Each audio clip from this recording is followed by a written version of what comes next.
बिस्मिल्लाहिर्रहमानिर्रहीम, अस्सलाम वालेकुम। आप देख रहे हैं व्यूज़ मैटर, मैं हूं मुर्तज़ा डार। नाज़रीन, आज की स्टोरी में मैं आपसे बात करूंगा भारत के अंदर बिगड़ती कोरोना की सूरत हाल के हवाले से, और आपको ये बताऊंगा कि इस ख़राब सूरत हाल के पीछे क्या मुहर्रिकात, क्या वजूहात हैं, किस वजह से भारत के अंदर आज कोरोना की ये सूरत हाल हुई है। और वो सूरत हाल जिसके मनाजिर ना कि सिर्फ पाकिस्तान समेत पूरी दुनिया के अंदर देखे गए, जहाँ जहाँ भी ये मनाजिर गए, हर शख्स, हर जी शऊर शख्स जो है वो इंसानियत के लिए दुआ गो था, बालाए ताक रखते हुए किसी भी रंग, मज़हब, नस्ल, किसी भी चीज़ को। बहरहाल हालात भारत के अंदर बहुत ख़राब है। ऑक्सीजन सिलेंडर्स की शदीद कमी है, कहीं पे मिल ही नहीं रहे, जहाँ पे मिल रहे हैं वहाँ पे ब्लैक माफिया उसको पता नहीं कितने गुना ज़्यादा रेट कर कर बेच रहा है। हॉस्पिटल्स के अंदर बेड्स तमाम भर चुके हैं, वेंटिलेटर्स अवेलेबल नहीं हैं। लोग बेड्स ना होने की वजह से सड़कों पर, ज़मीनों पर, चौक चौराहों में ऑक्सीजन सिलेंडर्स के साथ बैठ के किसी तरह अपने प्यारों के साथ कुछ आखिरी लम्हात हैं जो उनको रिलीफ देने की कोशिश कर रहे हैं। हालात काफ़ी तेज़ी से और बहुत ही स्पीड से ख़राब होते जा रहे हैं। डॉक्टर्स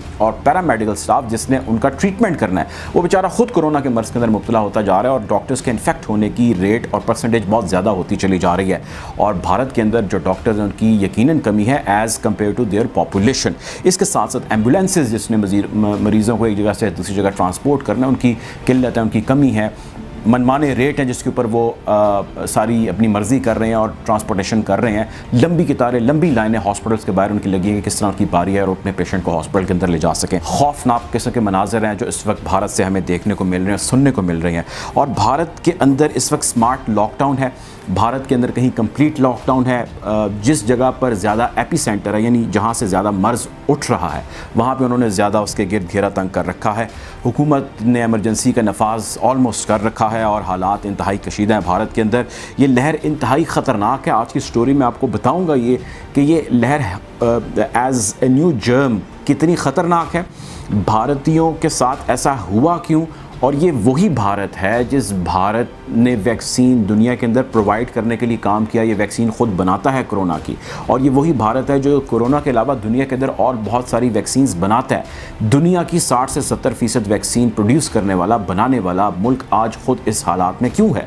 दुनिया के वो ममालिक जो इसके कभी दोस्त थे आज उसकी हेल्प को नहीं आ रहे और उसके दुश्मन माने जा रहे हैं, और दुनिया के वो ममालिक जो इसके दुश्मन थे वो आज इसके दोस्त तस्वुर किए जा रहे हैं। उसकी क्या वजूहात हैं, आज की वीडियो में हम उस पर भी बात करेंगे। और साथ ही साथ ये भी जानने की कोशिश करेंगे कि हमारे रवैये और हमारे लीडरान हमारी ज़िंदगियों में और हमारी जो भी रियासतें हैं उसमें कितना अहम रोल प्ले करते हैं और कितना अहम प्ले कर सकते हैं। जैसा कि मैंने अर्ज़ किया कि इंतहाई खौफनाक मनाज़िर आ रहे हैं। मैं आपको इसमें से चंद तस्वीरें सिर्फ आपकी नज़र से गुजारना चाहता हूँ, अगर आप देख सकें। ये पहली तस्वीर देखिए जिसमें एक ऑक्सीजन सिलेंडर है जिसके हुसूल के लिए ये तमाम लोग हाथ जोड़ रहे हैं, मिन्नत कर रहे हैं कि इनको किसी तरह इनके प्यारों की जान बच जाए, इनको ऑक्सीजन सिलेंडर मिल जाए। धौंस, धाक, गुस्सा, प्यार, हमदर्दी, तरस, हर किस्म के इमोशन से लोग गुजर रहे हैं और लोगों को गुजार चुके हैं कि इनको ऑक्सीजन सिलेंडर मिल जाए, लेकिन वो नहीं मिल पा रहा। ये दूसरी तस्वीर आप देखिए, खातून है, ये अपने शौहर को अपनी मदद आप के तहत हॉस्पिटल लेके जा रही हैं और अपने मुंह से इनको ऑक्सीजन देने की कोशिश कर रही हैं क्योंकि मुल्क के अंदर ऑक्सीजन मैसर ही नहीं है। और अनफॉर्चुनेटली इनके मियाँ की भी कोरोना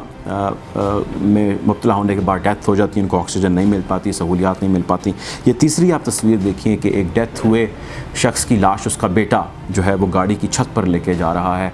आप इमेजिन कीजिए कि वहाँ पर इस वक्त ट्रांसपोर्टेशन, जो लोग मर जाते हैं उनको ट्रांसपोर्ट करने के लिए भी कोई चीज़ अवेलेबल नहीं है, नथिंग एट ऑल। इस तरह के मनाजिर, इसके अलावा और बहुत सारी तस्वीरें हैं जो आखिरी रसूमात हैं हिंदू की, जिसके अंदर उनकी जो मैयत या उनकी लाश है उसको जला दिया जाता है शमशान घाट। आप इसके मनाजिर देखिए कि कितने मैसिव लेवल पे ये लोगों के साथ ये अपने जो रिचुअल्स हैं रिलीजियस उसको यहाँ पर फ़राइज़ सरअंजाम दे रहे हैं। ऐसी और बहुत सारी तस्वीरें जो इंटरनेट पर इस वक्त चल रही हैं और दिल दहला देने वाली तस्वीरें हैं।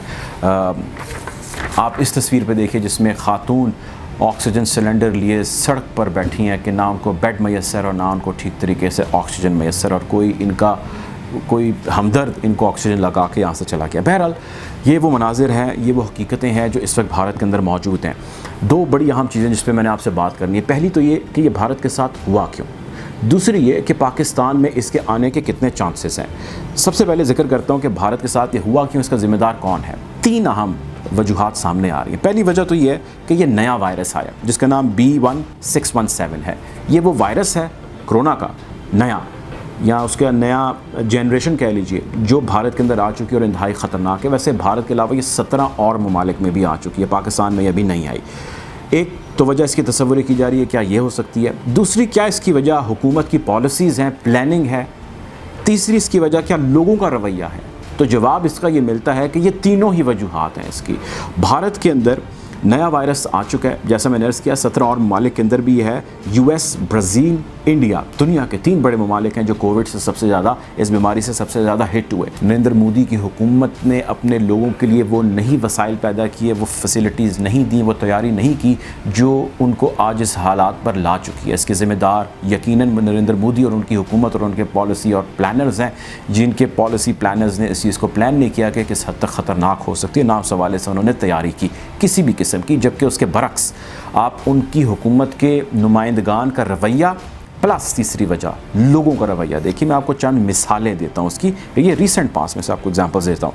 हुकूमती नुमाइंदान ये कहते हैं, इसका प्रचार करते हैं और ऐसी कई स्टेटमेंट्स आती हैं कि काओ यूरिन पीने से कोरोना ख़त्म हो जाता है। आपका रिलीजियस बिलीफ यकीनन हो सकता है, लेकिन इसका साइंस से कोई दूर दूर तक ताल्लुक़ नहीं है। आपका कहना ये है कि गंगा जमुना जो है, एक भारतीय मिनिस्टर कहते हैं वाटर के, कि गंगा जमुना का पानी पीने से कोरोना वायरस ख़त्म हो सकता है।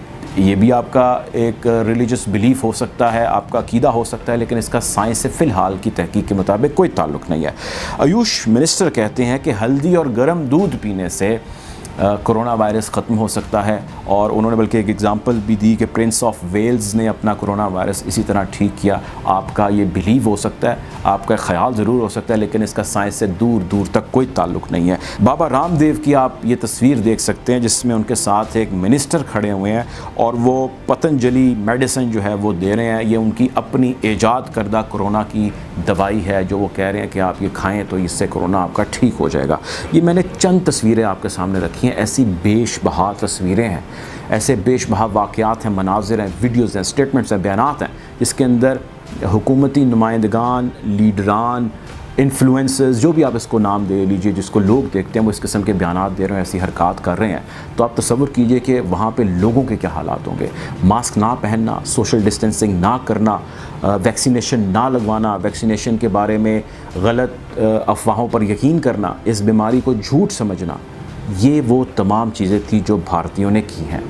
अब आपको और हमें ये तय करना है कि पाकिस्तान में ऐसे कितने लोग हैं जो यही अकायद रखते हैं मिलते जुलते, और यही बिलीव्स रखते हैं कोरोना के बारे में, और उनका ख़्याल है कि ये झूठ है। उनका ख़्याल है कि जो रात हमारी आखिरी रात है लिखी है वो लिखी है। जिनका ख़्याल है कि हमें एहतियात नहीं करनी चाहिए, हमें मास्क नहीं पहनना चाहिए, हमें सोशल डिस्टेंस नहीं करना चाहिए, हमें परेशान नहीं होना चाहिए, हमें घबराना नहीं चाहिए, हमें सिचुएशन को ईजी लेना चाहिए, कोरोना नहीं है उसकी टेंशन ज़्यादा। ऐसे बहुत सारे आपको ऑफिस में, दफातर में, घरों में, फैमिलीज़ में, सड़कों पे, हर जगह से लोग मिलेंगे और यूँ गुमान होगा कि जैसे इनके करीब से कभी कोरोना का नाम भी नहीं गुजरा। ये वो लोग हैं, ये वो मिनन्स ऑफ सोसाइटी है जिसकी वजह से हालात यहाँ तक पहुँचते हैं, और ऐसे लोग मारे जाते हैं और ऐसे लोग इसका शिकार हो जाते हैं जिनका बेचारों का कोई ताल्लुक़ भी नहीं होता और उन्होंने मुकम्मल एहतियात की होती है। सो हुकूमत पाकिस्तान पे ये चीज़ लाजिम है कि वो इसकी पॉलिसी और इसकी प्लानिंग ठीक तरीके से करे। NCOC का इदारा पाकिस्तान में काम कर रहा है और काफ़ी बेहतर काम कर रहा है, लेकिन उससे ज़्यादा अशद ज़रूरत है कि हंगामी बुनियादों पर मज़ीद काम को तेज़ किया जाए और ऐसे किसी भी वायरस से निपटने के ऊपर मज़ीद तेज़ी बरती जाए। हमारी प्लानिंग और हमारी तैयारी खुदा न खास्ता ऐसी किसी भी ड्राइव के हवाले से कतई तौर पे नहीं है।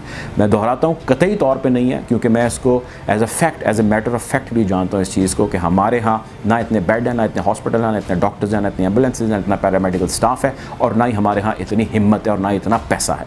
सो पाकिस्तान में जिस दिन खुदा न खास्ता ये बीमारी इस नहज की आ गई तो हमारे यहाँ डिज़ास्टर होगा। इससे बचने का एक ही हल है कि एहतियात करें और वैक्सीनेशन लगवाएं जिसको ड्यू है और जो लगवा सकते हैं वैक्सीनेशन, और यकीनन इसके साथ साथ अपने जो रवैये हैं उसको हमें दुरुस्त करने की अशद ज़रूरत है। अब तक के लिए इतना ही।